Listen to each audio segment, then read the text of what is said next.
A new Gallup and Knight Foundation study offers further proof that Americans' trust in news is dwindling. A survey of 5,600 people shows that while 44% of Americans have high emotional trust toward local news, only 21% say the same about national news organizations.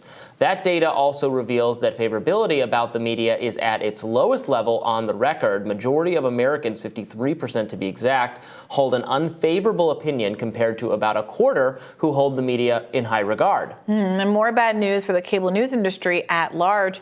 More and more people are turning to streaming services like Netflix and YouTube as a way to watch and consume video programming. According to Insider Intelligence, they are forecasting less than half of the daily views to come from those who watch linear TV.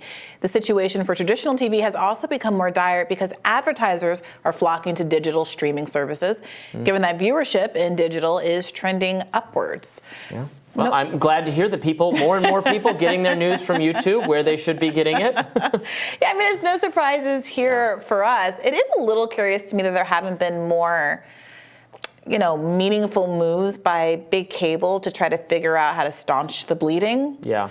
Given how much money is at stake, all the infrastructure that exists in traditional media, that it seems to be, the way they're behaving seems to suggest that they believe that the issue is purely a platform issue as opposed to a mixture of platform, like, oh, I have my laptop up, I'm going to watch on my laptop, but also content issue.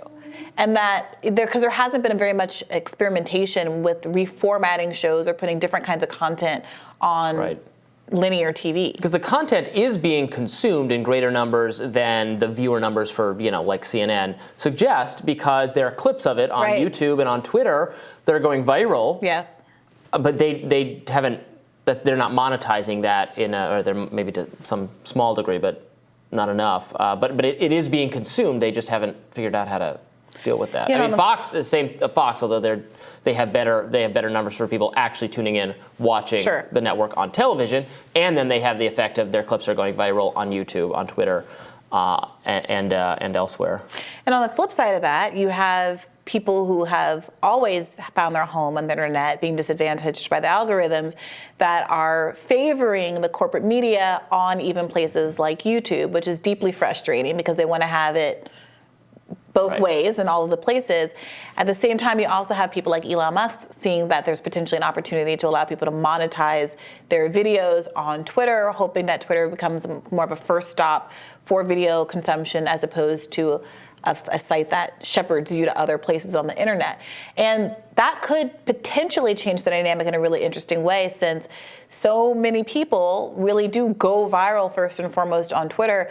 What happens when you have an incentive to actually make money off of that instead of just recommending people to your podcast or whatever? With respect to the favorability, why is the media distrusted kind of argument, Matt Iglesias had an interesting post the other day about declining trust in the media and pointing out that, so his view being, media is extremely competitive today in a way that it wasn't necessarily before.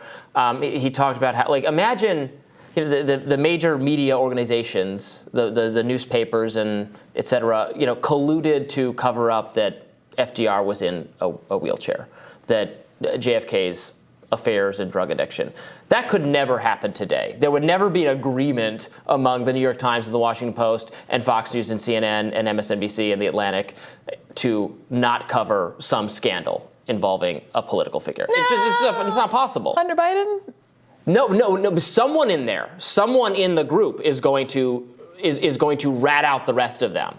Certain media groups, yes, but the media is not all on the same team enough for everyone to just be silent about something. They tried with Hunter Biden, but then you have conservative media calling that out. Or you just have individual actors who have some knowledge on social media calling it out. You can't have a total blackout of news overall because there's too much competition and there's too much media criticism.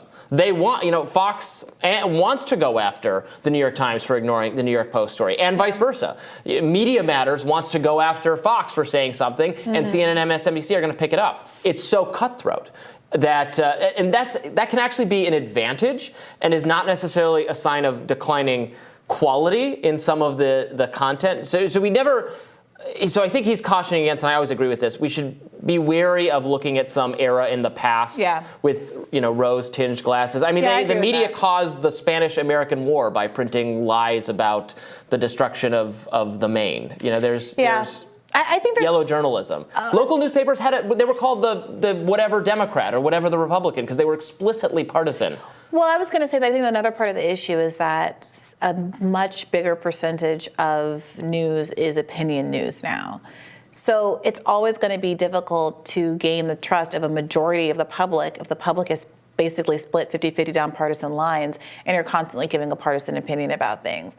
And the few people who've managed to create a larger bipartisan audience, like the Joe Rogans of the world, I think it's worth paying more attention to how they're managing to do that despite being largely in some ways, opinion programs. Because there is this way that, if Joe Rogan talks about something or has a guest on and the guest kind of says some stuff, Joe Rogan may or may not agree with it. But if he doesn't offer his opinion or push back enough, it's perceived to be platforming something bad. Mm-hmm. And there's a way that one could look at that as actually the kind of neutrality that used to be more common on the news, where the host wasn't called upon to inject their opinion all the time and everything. Mm-hmm.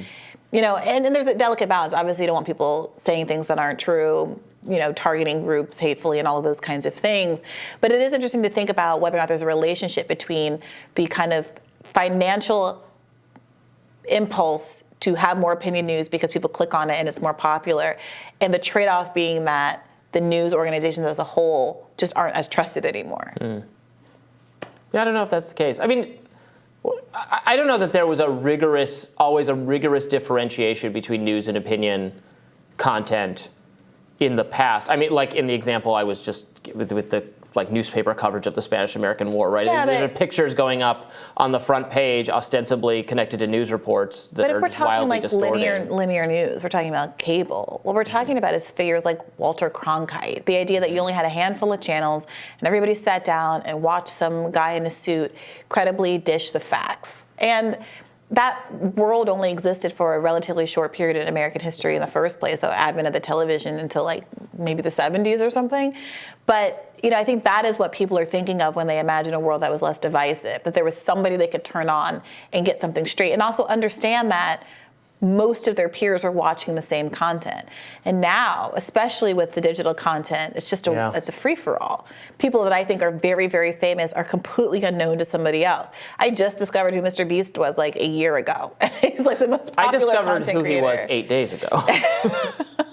Yeah, no, this will happen in casual conversations between the two of us. You'll mention figures that I've never heard of. I'll mention figures you've never heard of because we are in slightly different media ecosystems. Yeah, who's the woman that everyone's mad at on the Tim Pool and all of that? Eliza Blue. Eliza Blue, never heard of her. Yeah, that's wild. Yeah. But I've never heard of half the people you talk about. I was like, what's force the vote? Didn't know. Don't trigger me, Robby. But that's why we get together and we compare notes, and I show you my people and you show me your people. With our powers combined. This is rising.